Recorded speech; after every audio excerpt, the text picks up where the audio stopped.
My 16-year-old daughter is very good with saving money and being frugal. She managed. Due to the law, she had to have a joint bank account with one of her parents, and I am the one on the bank account. Her father isn't. She saved $16K from working odd jobs and holiday money, wanting to use it for adult life. My daughter's stepmother didn't like this. She always thought my daughter was spoiled and that her father's side deserved more money. She impersonated me to the bank and stole all of it. She committed several crimes doing this. Due to my daughter's age and how the account is set up, this was technically a crime against me, not my daughter. Legally speaking, she stole the money from me, and I had to be the one to file the police report and take all legal action.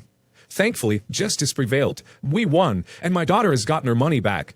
She even had to pay my legal fees.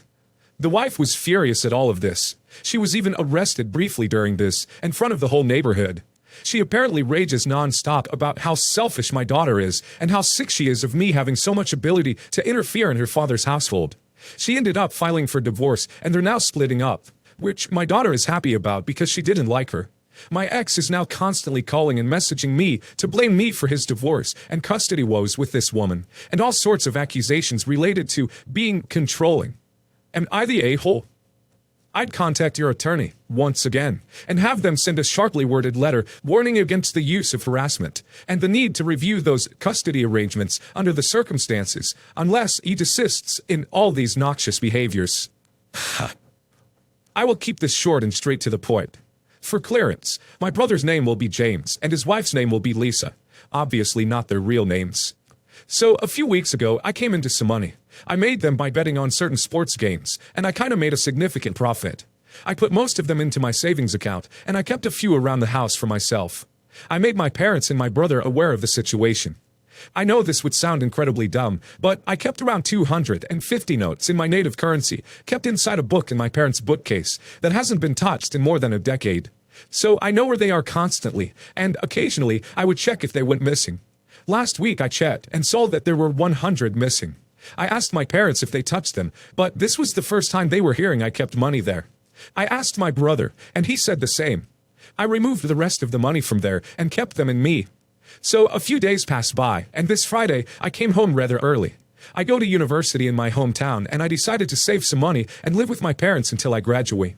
I finished classes earlier, and I had no plans for the day, so I decided to go back home. I go to open the door, and I see that it's unlocked. My parents are at work at that time, so that was weird. I thought that James must have stopped by, and I went inside. That was until I passed by the living room with the bookcase, and I see Lisa opening a book after book, obviously looking for something. I shouted at her, asking her what she is doing here. Lisa almost tripped and fell when she heard me, and she started fumbling around and stuttering. She told me that she was waiting for my mother to come home from work, since they were going to have lunch, and she decided to pass the time by arranging the bookcase, which, as I've said, wasn't touched in a lot of years now. I wasn't buying this, and asked her if she was the one who stole my money from there. She denied it, and we continued arguing. Her story didn't make sense, since my mom had at least a few more hours before she came back home, so it would have been pointless for Lisa to wait for her at our place. Lisa said that this is ridiculous, that she didn't steal my money, and quickly left the house. Exactly 10 minutes after that, I received a call from James, yelling at me for being an a-hole to his wife, and why I was accusing her of theft. I explained to him that she was going through the books, methodically, as if she was looking for something, and she definitely wasn't just arranging the bookcase. He was having none of it, and demanded I apologize to Lisa, or this would come out of my butt. Later that day, my parents were all over me as well. Lisa was indeed going to have lunch with my mother, but even she admitted that there was no point in Lisa waiting for her at our place. But nevertheless, my parents want me to apologize to Lisa as well. So now, almost all of my immediate family wants me to apologize to the person who stole money from me. I am about 95% sure she was the perpetrator, and I don't know if I'm going to do it. I will admit, I shouldn't have hidden it there, but I felt safe enough to keep money in my own home. And if Lisa had taken them without knowing they were mine, she still found money in my parents' home, and she took them for herself without even mentioning it to anyone, which is a pretty crappy thing to do. So I guess what I am asking is, should I apologize to Lisa and keep my family happy? Or should I tell them to go pound sand? OP should not apologize. She should be the one apologizing to OP. How scummy of her. The nerve of her going crying to OP's brother is honestly astounding. My ex-wife and I have been divorced for a year now. Our marriage ended because of her infidelity with male coworkers of hers. Her excuse for the affair was that she had gotten bored and unhappy in our marriage. I had some serious health problems about 3 years ago that affected my ability to perform in the bedroom. I was also extremely depressed because I was unable to work, to have a sexual relationship with my wife, and because there were times when I wasn't even sure I was going to be able to see my daughters grow up. My ex-wife's solution to this was to start sleeping with one of her coworkers who was also married.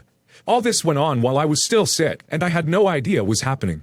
Unfortunately for my ex, she forgot that all her text messages also went to her iPad, and my youngest daughter saw a text from this man pop up on it while she was playing a game on her mom's tablet. She immediately went to my oldest daughter, and the two of them read all of their mother's conversations with this man. They screenshotted everything, texted the screenshots to themselves, then saved the screenshots to the camera rolls on their phones.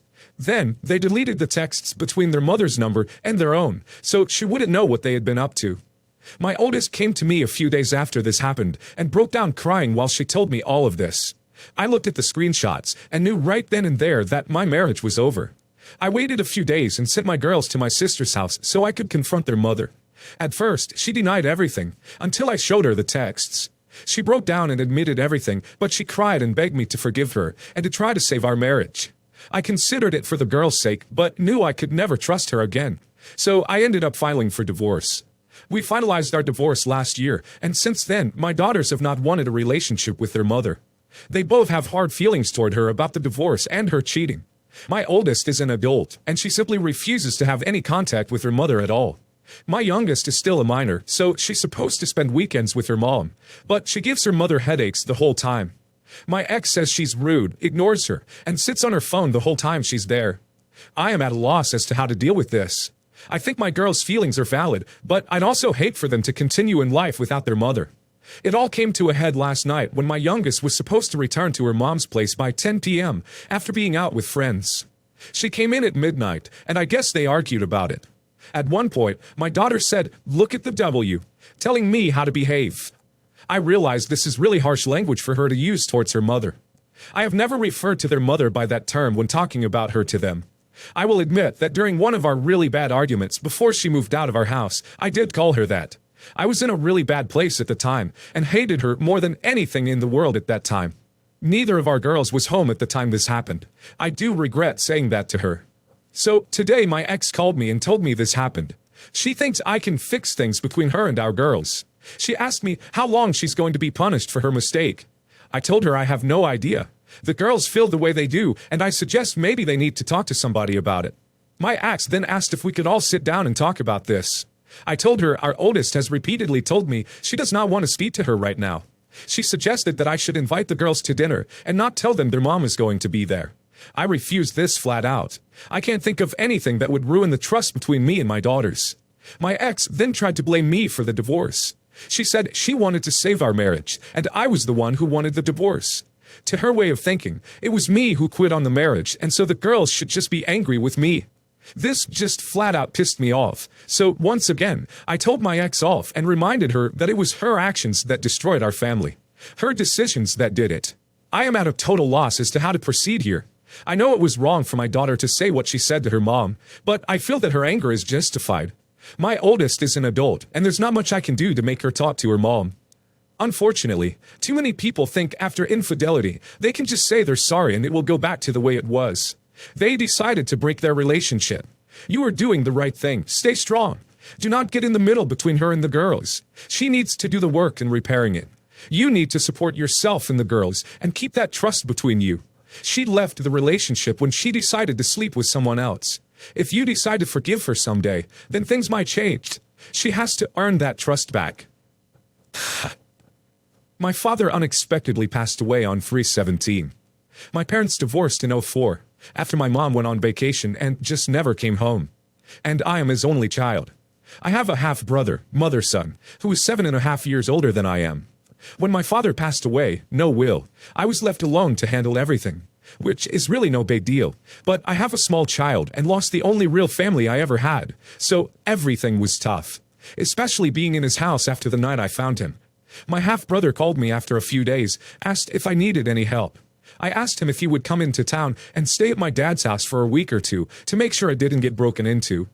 He said yes, as long as I gave him $2K to make the drive from Colorado to Texas. I know it does not cost that much, but I did it because I needed help. He finally arrived, then constantly told me he didn't want me to stop by because he did not want to chance getting COVID. That was fine. He asked to use my dad's credit card for groceries and such while he was there. I declined. I gave him an additional $1,800 for the upcoming weeks. I finally saw him on Easter at my grandma's house, paternal, and everything was as great as could be expected. The next day, I get a call from my lawyer telling me that my half-brother filed a claim against me and the estate. He claims that since he grew up in the same household, that he should be considered a legal heir and get half of everything. He also wanted criminal charges brought against me for stealing money from my dead father.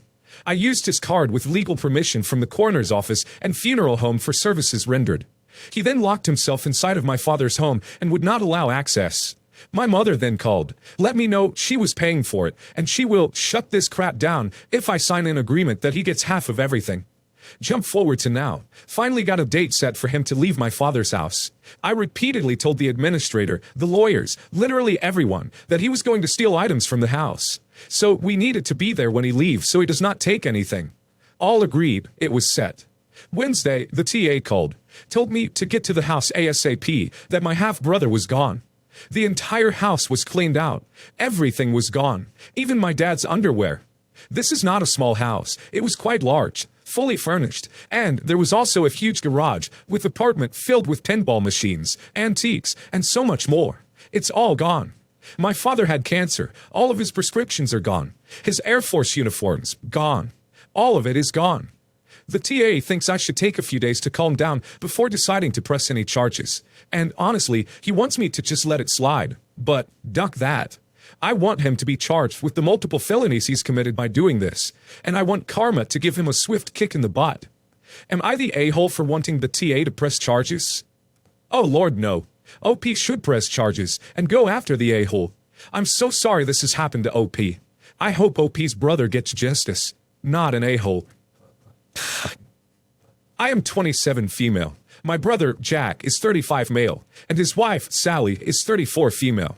They are married for almost 13 years. I was extremely close to my brother. Me and my sister-in-law get along well enough, but she isn't my favorite person in the family. There isn't any animosity between us, but we aren't best friends either. They have been trying to have a baby for more than 8 years. They're having a very hard time. I'm talking multiple failed IVFs, several miscarriages, some late term, and a stillborn. In the end, they decided to adopt. Sister-in-law is adamant that she wants to adopt a baby less than 1 year old. So they are in the process of trying to adopt. Needless to say, I understand how hard it is for them and support them as best I could. 2 years ago, I got pregnant. I don't use birth control for health reasons, but me and my husband religiously use condoms. We both don't want children. Sadly, my husband was out of state when I found. I made an appointment at PP, but I was scared to go alone, so I called my mother. At first, she was supportive, but within a day, she started making suggestions for me to have the baby and let my brother adopt. I refused. She called Jack and let him know. Jack decided not to tell Sally. He spoke with me and respected my decision. Well, crap hit the roof when Sally found out. She cursed me out for being such a selfish bee. After that, she pretty much hates me. She always makes these snide remarks about my A anytime I see her. When I last saw her, she told my mother loudly, "You might have had a grandchild running around if only OP had decided to talk to me first, instead of jumping straight to termination." After 2 years of passive-aggressive comments, I had enough. I told her that even if I decided to put the child for adoption, I sure as hell wouldn't have let my child be adopted by a bitter, miserable person like her. I also told her that it happened 2 years ago, and that Jack never bothered me about this, even when he knew I was pregnant, and what the hell was her problem? I guess she didn't know that Jack knew I was pregnant. She pretty much had a mental breakdown. She was yelling at me and yelling at Jack. Jack calmed her down enough to leave, but Sally was still furious. Fast forward 1 month, Jack has served Sally with divorce papers. All I know is that Jack wants the divorce and Sally doesn't. Sally blames me for everything, according to all the voicemails she has left me. Guys, please listen. I know that I am not an a-hole for making my own choice regarding my pregnancy. I am asking whether I am the a-hole for revealing that my brother knew. Knowing that her husband seems to have kept secrets from her was the straw that broke their marriage. Am I the a-hole for snapping? Am I the a-hole getting Jack into trouble? Am I the a-hole for getting them divorced? Not the a-hole. Jack saw Sally's true character and decided he couldn't handle it and filed for divorce. It's not OP's fault she got so angry and couldn't set her anger aside to save her own marriage. I can't believe she let it drag on for a whole month and actually chose anger over her marriage.